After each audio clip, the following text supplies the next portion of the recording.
here. This is our house, not yours. Now get out. Not everyone you call sister is sent by God. Some are sent to test you. She opened her home, her heart, and her life, only to be betrayed in the worst way. This is part 2 of a story about broken trust, stolen love, and divine restoration. Sometimes God will remove people from your life in ways that hurt, only for you to realize later He was saving you. Because when people do you wrong, God always has the final say. Welcome to part 2 of our story, The Ashes of Sisterhood. The living room was quiet, but for Layọ, the silence was screaming. The voice of Adewale's aunt was still echoing in her head. She was walking out of my nephew's bedroom in a t-shirt. No shame, no respect. Layọ looked at the empty hallway. She remembered coming to America in middle school. Shy and out of place, Delilah had been her first friend, the one who helped her survive. Layọ always saw the potential in Delilah, but Delilah didn't see potential. She saw a target. Not everyone you call a friend is really your friend. Psalm 41 verse 9 says, "Even my close friend, someone I trusted, has turned against me." The door didn't just slam, it severed. It cut through the only reality Layọ knew, a reality where Delilah was the sister she never had, and Adewale was the future she always dreamed of. Now the warm light of her living room felt like a mocking spotlight. She wasn't just heartbroken, she was being erased. Layọ whispered to herself, "The deed. How did she even know where I kept the deed?" Delilah's final confession was more than a sting. It was a strategically placed landmine. "I was staying here because I knew where your mother kept the deed." The words replayed on a horrific loop. Her shyness, which Delilah had always labeled potential and found both charming and sweet, now felt like targeted vulnerability. Delilah hadn't been taking care of Layọ. She had been studying her. While Layọ worked hard and fell in love with Adewale, Delilah was drowning in jealousy. Why did the shy girl get to have everything, while Delilah felt invisible? When Delilah's mother stopped paying for her school, Layọ opened her doors. Delilah, you are not welcome here. This is our house, not yours. Now get out. "Move in with me," she said. "We're sisters." She didn't realize she was letting a wolf into her home. Proverbs 14 verse 30. "A heart at peace gives life, but envy rots the bones." James 3:16. "For where you have envy and selfish ambition, there you will find disorder and every evil practice." Delilah saw Adewale's weakness, his visa. He was desperate to stay in the U.S. Layọ's citizenship was still months away, but Delilah was already a citizen. She realized she had the one thing Layọ didn't, a shortcut. After being left shattered by the betrayal from Delilah and Adewale, Layọ was left to pick up the pieces of her broken heart. She still had to find the strength to focus on her finals, as to not fail out of school, even though her mind was in a perpetual state of shock due to the recent betrayal. Layọ decided to focus on herself. She enlisted the help of her mother to get her out of the legal mess that Delilah dragged them into by trying to steal the house. Her mother searched for flights to come back home to America and help Layọ. She was furious that Delilah, a child she welcomed into her home, could try to take her home and disgrace herself by fighting over a man that was dating her daughter.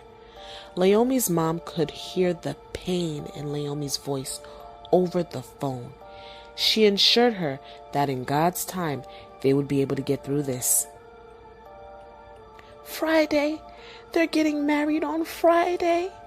Layọ told her mom. Grief is a strange thing. It can break you, or it can forge you. In the ashes of the living room, in the quiet, sweet potential, Layọ began to burn. The betrayal wasn't complete until the wedding. She wasn't going to let them erase her that easily. In the meantime, Delilah actually became delusional in her thinking. She believed she won a prize and that Adewale had real affection for her, but she couldn't see that she was being used for her body and used for a green card marriage. Adewale really never cared for Delilah. She was just a means to an end. And even though he was with Layọ for a couple of years and he liked her a lot, he still wasn't fully in love with her either. He just wanted to manipulate her into marriage so that he could stay in the U.S. after graduation. Layọ didn't know that Adewale wasn't fully in love with her. So the fact that Delilah stepped in and seduced Adewale and promised him marriage, she didn't realize that she saved Layọ from a potential loveless marriage. Because of her acne, Delilah was jealous of Layọ's beauty. She was jealous Layọ had such a handsome man, and she didn't see herself as beautiful, even though she was. She focused on what everyone else had. The harm Delilah sought to inflict on Layọ by stealing her boyfriend only backfired on her, because Adewale would certainly never love Delilah. Delilah went wedding dress shopping without the support of her mom, because her mom was still not speaking to her since she kicked Delilah out of her home. Despite Delilah calling, trying to speak to her mom, she refused to pick up the call. She needed her mom to sign the Parent Plus loans. She figured if she showed her mother that she had a husband and that she put a lien on Layọ's house and would have stability from acquiring the property, her mother would overlook the events that led to Delilah being kicked out of the house. The real reason Delilah was kicked out was because she slept with her mom's fiancé. She was in her first year of college at the time, and he offered to buy her a car. She didn't want to betray her mom, but she was immature in her thinking and had low self-esteem and was too promiscuous with her body due to her low self-worth. Her mother found out and broke up with her fiancé and kicked Delilah out of the house because Delilah was an adult and she knew better. She should have just went to her mother when her mom's boyfriend propositioned her, but instead she slept with him. Delilah, you are not welcome here. This is our house, not yours. Now get out. Layọ was completely unaware of why Delilah was kicked out. Had she known the truth, she would have been more cautious about introducing her to Adewale. Outside of a courtroom, it was time for Layọ to fight, not for the love that she had. That had died. That was gone. But for her home, the one her mother had built with decades of sacrifice. She needed to understand how the lien was even possible. If Delilah was behind it, she was going down too. Isaiah 41:10, "Do not fear, for I am with you. I will strengthen you," says the Lord. Inside a bustling lawyer's office, Layọ is sitting across from a sharp, middle-aged lawyer. "The lien is real, but the signature on the authorization form is fake. It's not your mom's," the lawyer said. "Of course it's not. My mom's in Nigeria." "Then this is forgery, and the woman claiming to be your mother's legal representative had access to the original deed. This is grand larceny and mortgage fraud," said the lawyer. "We need to identify who notarized this and get the surveillance from that date." Layọ spent the next 2 days moving through Newark like a shadow. She traced the notary back to an obscure bank branch. She petitioned security for footage, all while knowing the clock was ticking down until Friday. "If she gets the footage, we're done." "I told you we needed more time," Adewale said. "Friday is in 24 hours. What they didn't know was that while they were preparing their I-do's, Layọ was preparing their indictments. But she didn't want them arrested. She wanted them to feel the full crushing weight of their betrayal. She wanted the wedding. Friday morning, Adewale is standing at the altar in a simple suit. He looked incredibly nervous, checking his watch. It was the day the transaction for citizenship was supposed to become a marriage. Adewale was minutes away from securing his future. Delilah, dressed in white, finally had the man she felt she deserved. "Is there anyone here who represents a just cause why these two should not be legally joined?" said the judge. The question was customary, but this time it was an open invitation. And then the doors opened, but it wasn't the beautiful, potential Layọ that had walked in. It was the woman who had spent 3 days fighting in the shadows, and she wasn't alone. Layọ showed up to the courthouse to object the wedding, but her mother told her to step aside and let them get married because God sees all. Her mother told her that man's rejection was God's protection. Essentially, Adewale walking away from her was God protecting her from a bigger heartbreak later on. So in a way, Delilah freed Layọ so that she could find the man that God has for her. Romans 8:28. And we know that in all things, God works for the good of those who love him. The courthouse chapel was small, smelling of old wood and floor wax. Delilah stood in her lace wedding dress. Her wicked grin widened as the officiant reached the part about legal impediments. She felt she had won. She had the man. She had filed the fraudulent lien on Layọ's house that morning, believing it would force a settlement that would make her rich. Suddenly, the heavy double doors swung open. Layọ walked in, followed closely by 2 uniformed officers and her mother. The room went cold. The officers didn't stop the ceremony, but they moved with a purpose that drained the color from Adewale's face. "Excuse me, ma'am. You've been served." One officer stepped forward and handed a cease and desist order along with a criminal summons to Delilah. "Delilah Vance, you are being served for theft by deception and filing fraudulent instrument," the officer stated, his voice echoing. "The lien you placed on the property at 123 Main Street has been flagged as a criminal act of deed fraud. You are required to appear in criminal court on Monday morning." Delilah's wicked smile faltered for only a second before she sneered at Layọ. "It doesn't matter. By Monday, I'll be a married woman with a shared interest in everything. You're too late." Layọ stepped forward, her eyes brimming with tears, ready to scream, to object, to tell the officiant that this man was a liar. But her mother caught her wrist. Her mother's grip was like iron, but her voice was soft as silk. "Layọ, look at them. Do not object. Let the state join together what God has already rejected." Layọ gasped. "But Mama, he's marrying her for the wrong reasons. He's using her." "Exactly," her mother replied, turning Layọ towards the exit. "He is a hunter, and she is a thief. They deserve each other's company. If you stop this now, you keep a piece of his poison in your life. Let her take the man. Layọ, man's rejection is God's protection. He is taking the heartbreak away from your door and moving it into hers. Let them sign their own prison sentence." The officers stood at the back of the room, waiting to finish their paperwork, as the officiant, unaware of the deep drama, continued. Adewale said, "I do," thinking only of his I-130 green card petition. Delilah said, "I do," thinking she had secured a house and a handsome husband. They walked out of the courthouse as husband and wife, but they were greeted not by confetti, but by the flashing lights of a squad car. While they weren't arrested on the spot, as the crime was nonviolent, they were forced to sign documents acknowledging that the house was now under les pedants, meaning they couldn't touch it, sell it, or enter it.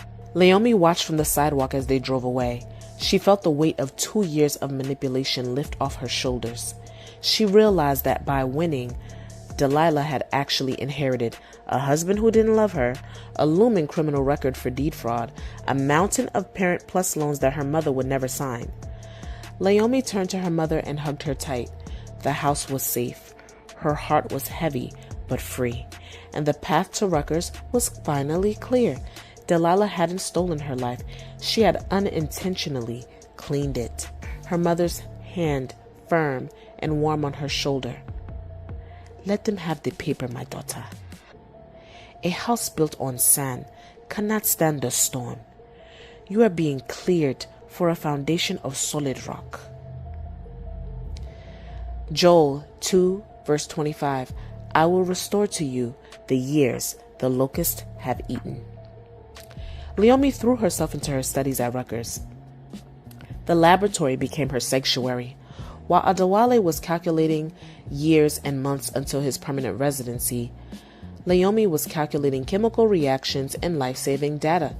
She learned that just as a catalyst speeds up a reaction, Delilah has simply accelerated the removal of a toxic element from her life. In the apartment they shared, silence was deafening. Delilah would dress in the finest clothes, carefully applying makeup to cover her scars, trying to catch Adewale's eye, but his gaze was always fixed on his laptop or the door. To him, Delilah wasn't a wife, she was a transaction. Delilah paraded her marriage on social media, but in real life, she yearned for Adewale's heart and attention, but deep down she knew he didn't truly love her. To try to force him to love her, she began popping out children. With each pregnancy, he became angry and even more distant. The tuition bill came. For the semester, Delilah. The university sent a final notice. They said the Parent Plus loan was denied again because of a missing signature. I told you, Adewale, my mother's just being stubborn. She's busy with her business back home, and I need time to talk to her. More time? We don't have time. My status in this country depends on you being a student. And your being a student depends on that loan. I married you because you said you had stability. You said your mother would support us once she saw we were a family. She will. She's just still upset about the house and the lien. Stop lying. I called her, Delilah. I got her number from Layọ's old contact list. I called her to beg her for the signature. Do you want to know what she told me? She didn't talk about the house. She didn't talk about the lien.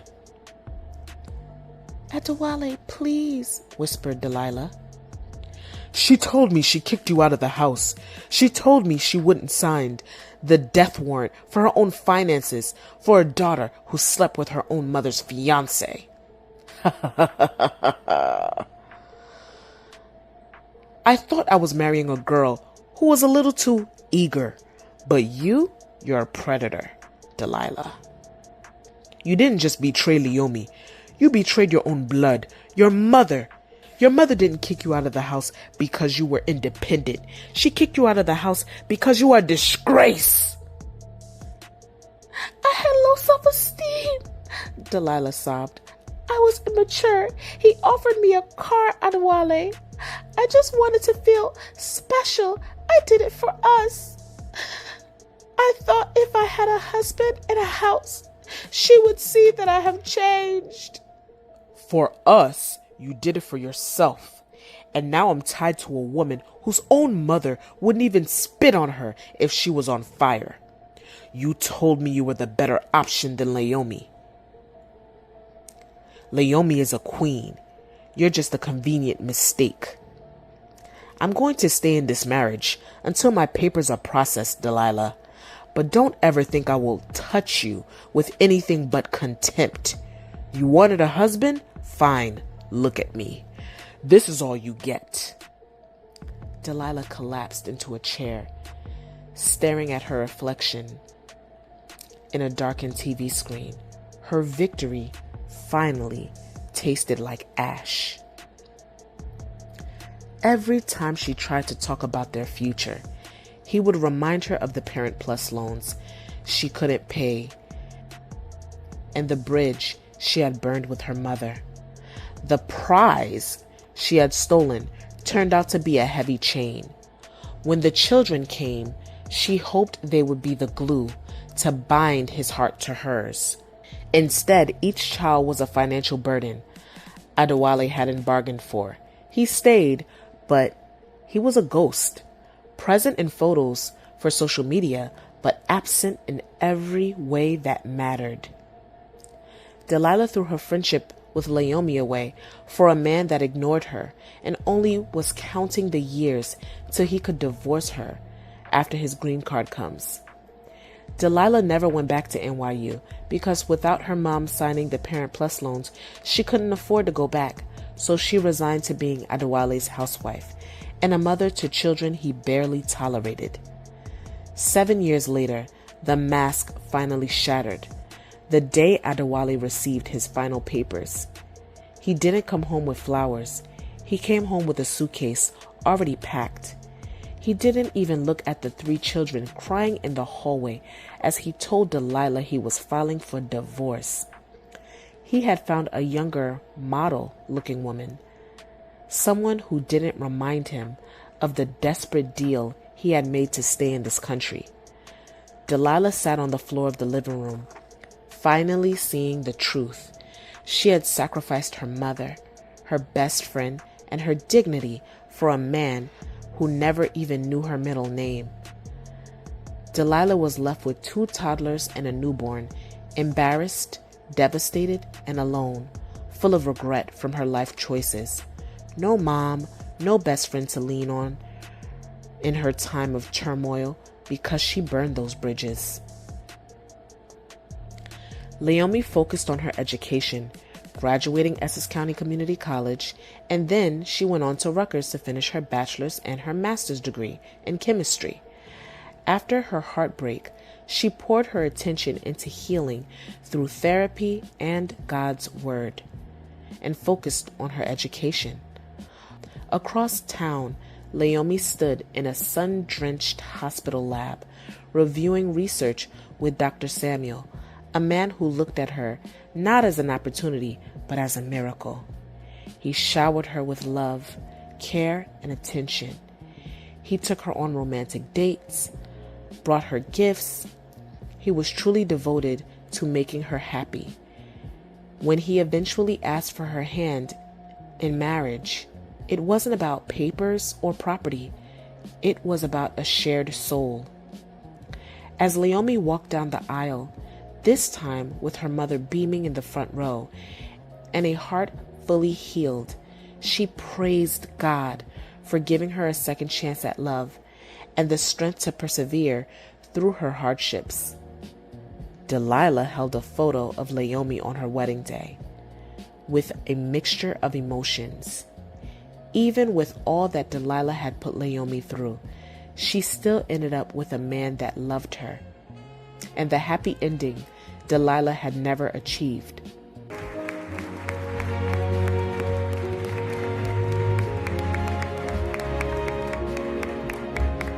As Layọ walked towards her future, she realized her mother was right. What the enemy meant for evil, God turned around for her good. Delilah hadn't stolen her life. She had unintentionally cleaned it. Layọ was finally where she belonged, loved, respected, and home. Isaiah 61 verse 3, to give them beauty for ashes, the oil of joy for mourning. What God has for you cannot be stolen. Thanks for watching. Please like, share, and subscribe for more stories.